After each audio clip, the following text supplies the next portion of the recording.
Talking about the pitfalls of inheriting money. There's 5 pitfalls or 5 concepts that we introduce that we're talking about on the program today. If you want to learn more about these concepts, well, then that's easy. Just ask for a complimentary copy of our new book, Next Gen Dollars and Cents. A hard copy can be yours simply by going to our website, nelsonfinancialplanning.com, or calling the office 407-629-6477.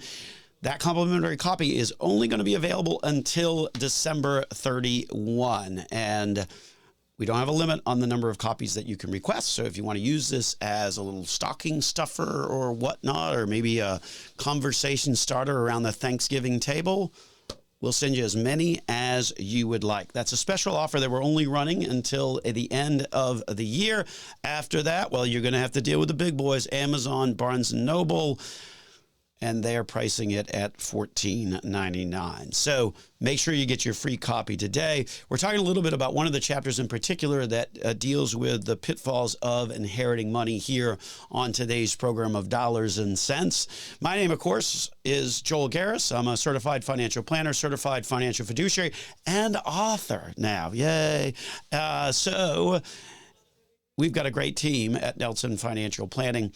They stand ready to help you improve your life by educating you about what your financial choices are and how we can help guide you through those choices. So make sure you try and connect with us. Either visit our website at Nelson Financial Planning or simply call the office 407-629-6477. Of course, not only is the book free, but also our consultations are free as well. So working through these pitfalls of inheriting money, the first rule was the golden rule: don't assume, because if you do, you're going to wind up disappointed. The average inheritance in America is only about $46,200. So not exactly a life-changing amount of money. Number 2, the pause button is your friend.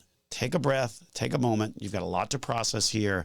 And ultimately, the process usually takes 12 to 18 months. Number 3, figure out what you got. I mean, obviously, if it's 100 shares of Disney, we sort of know what that is, but maybe it's not that. Maybe it's ownership in a business, or maybe it's ownership in a piece of property, or maybe it's in an investment that might not be immediately able to be converted over to cash. Number 4, taxes. Unlikely that there's going to be estate taxes on it, because the estate tax exemption is $13 million. So if you've got that problem, then hey, aces for you, because you just inherited a bunch of money. Income taxes, though, is one that we might very well encounter on any inheritance, not necessarily on checking accounts or life insurance or stocks or mutual funds or things like that, because you get the step up in basis concept equal to the value at the time that that person passed. So that sort of evaporates what would be typically the gain that you would have to report and pay on your taxes. But the thing that you have to worry about is if it's maybe an annuity or if it's a retirement account, then particularly with an annuity, the profit on that is ordinary income. It's taxable as ordinary income no matter what. Same thing on a retirement account. And that's really the biggest issue. We're not going to get too deep into what it means to inherit an IRA these days, because we certainly have spent many shows before here on Dollars and Cents talking about that concept. But to boil it all down, you don't get to stretch out that IRA distribution over the course of the rest of your lifetime like you used to be able to do prior to 2020. Now you got to take it out within a 10-year period of time. Now, obviously, that changes the tax perspective on that money.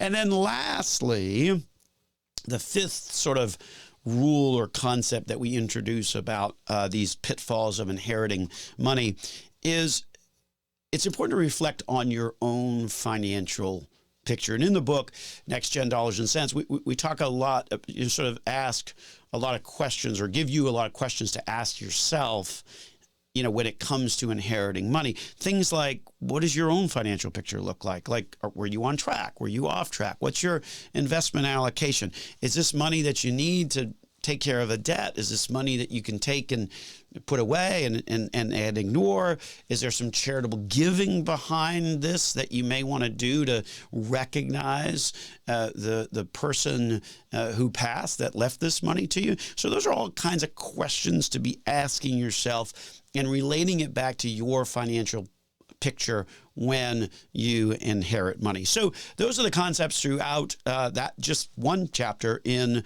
the book. As we've said, if you're interested in reading it in much greater detail, hard copy available for you free of charge until December 31. Just visit our website, Nelson Financial Planning. So let's get into this next topic here on Dollars and Cents.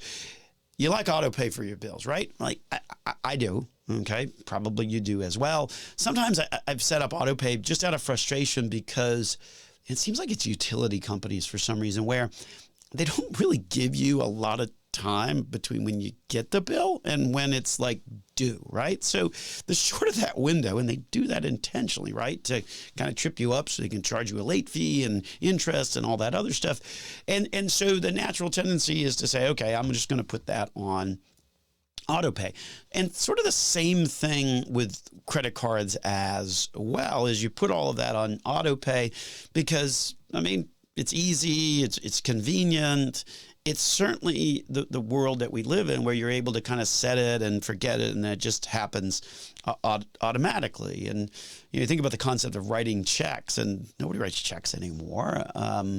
This became readily evident around the dinner table this past week on Tuesday. You know, when we were sitting there, and my oldest, as you know, actually this weekend, he's with his mother. They are in the process of making the move to Indiana, where he has a job with Purdue University in their athletic departments, working for a company called Aspire Group. Anyway, so, hey, good for me, right? One off the payroll, so to speak. So that's good. Only 2 more to go. And so, but he's making this transition. And so with this transition, he went to Auburn University. And so he had a bank that was kind of more of a regional bank. And I'm like, look, you know, that bank is not going to exist up in Indiana. So you may want to get a more national bank. So he was in the process this past week is, you know, sort of shifting over the bank accounts. So I'm asking him, you know, do dinner on Tuesday. Oh, how did that go? And I said, and then he said, fine. And I said, well, you know, is it a checking account? Are you going to get a checkbook? Where are the checks going to get mailed? Right? But you're moving to Indiana in a few days. So where are the checks getting mailed? And he's like, checks? What are you talking about? I didn't get checks. So who writes a check anymore, right? We all do auto pay. But the problem is that when you think about the convenience of auto pay and how everybody likes it, the reality is that there's a cost to that. And this is the part that people might not really understand when they talk about auto pay, because the total amount of fees and interest paid by credit card holders totals about $240 billion every year. Let me say that number again. $240 billion is the fees and interests that credit card holders pay. Here's the stats. Between the 5-year period, 2015 and 2020, the share of credit cards that were enrolled in auto pay doubled, right? So you would say, well, wait a minute.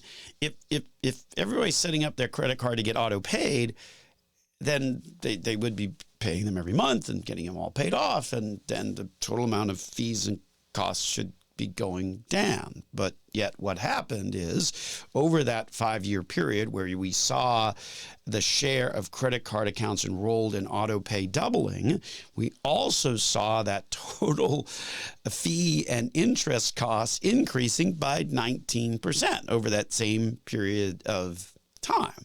So why is that happening, right? Auto pay is supposed to save us money, but yet the fees and costs are going up. Well, here's the thing.